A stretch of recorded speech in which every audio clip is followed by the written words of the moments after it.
Later this morning, the Senate Banking Committee will continue that discussion on the FTX collapse and the impact on consumers. Joining us right now is Senator Pat Toomey. He's the lead Republican on the Banking Committee. And Senator Toomey, welcome. Yesterday, John Ray seemed like a very compelling witness and pretty thorough on things. He took what a lot of people thought was going to be very complicated. While he may not know where all the money is at this point, he very clearly laid out what he thinks happened. What more do you think you can learn from him today? Well, certainly we had hoped to have Sam Bankman-Fried himself. I understand he's unavoidably detained, so he will not be joining us.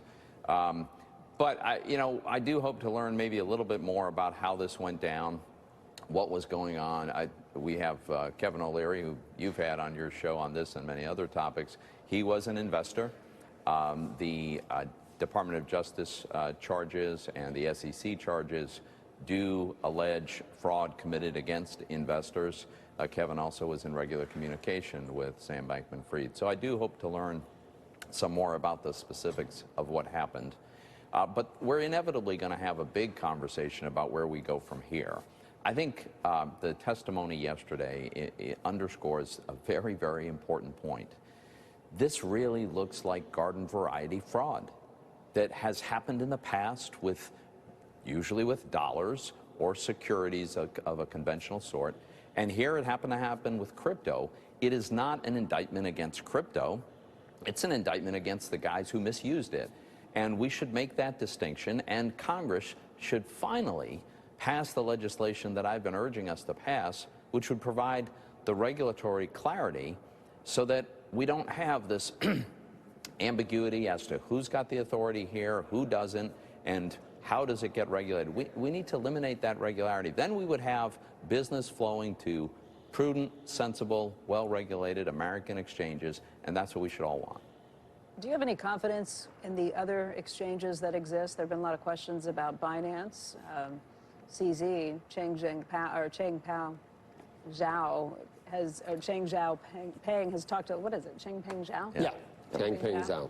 So he's CZ. CZ, you call him all the time. Look, he has been talking about how everything's fine there, but a lot of his tweets read very similarly to what Sam Bankman-Fried was tweeting in the days leading up to the bankruptcy there. Now, that's not to say that Binance is anything like what was happening at FTX, but we don't know because these aren't regulated entities. And is this a buyer beware situation for anything that's an unregulated offshore entity? That's probably fair. An offshore entity operated by people who are not providing complete transparency. We don't know, and I wouldn't want to speculate about the condition of those. Now, we've got other exchanges that, I mean, Coinbase is a publicly traded company, for instance, a totally different category.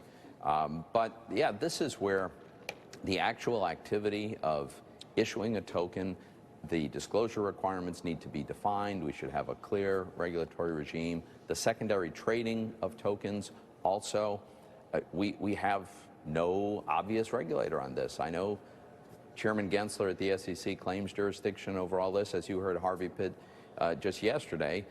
That's a dubious proposition. So let's end the uncertainty and ambiguity. Let's have legislation that codifies how we go out and regulate this.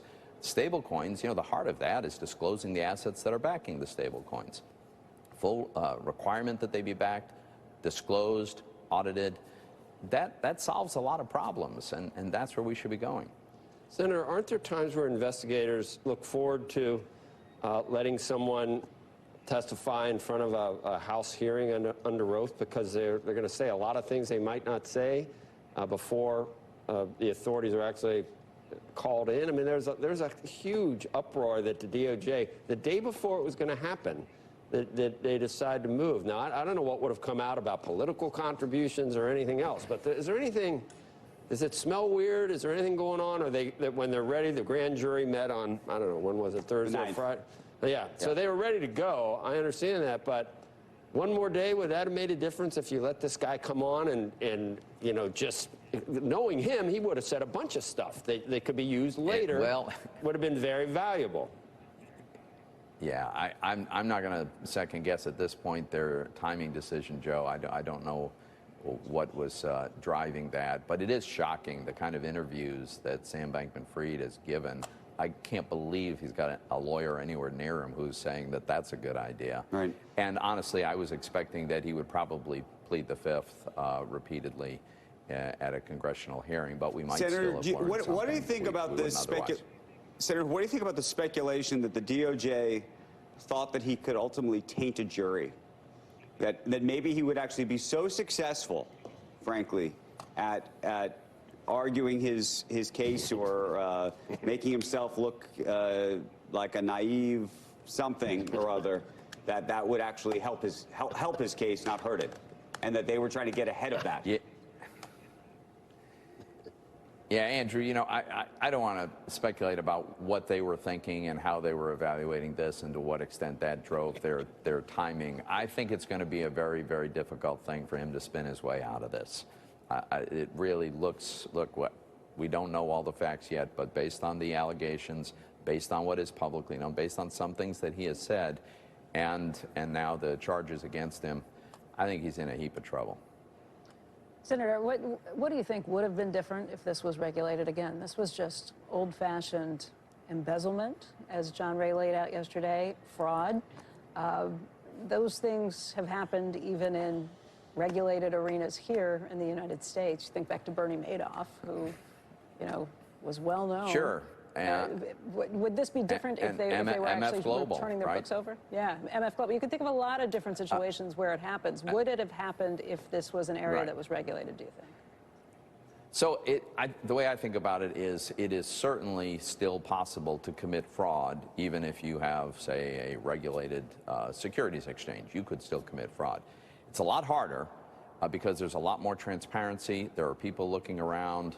And another factor that I think we should consider is if we had a well-defined regulatory regime that was properly enforced in the United States, I think that's where the business would go.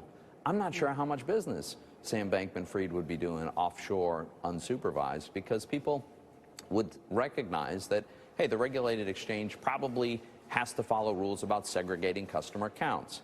Execution, probably they can't front-run customers. You know, the kinds of things that we take for granted in trading platforms would probably be applied if we had this sensible regulatory regime. And then that's where business would gravitate, I think.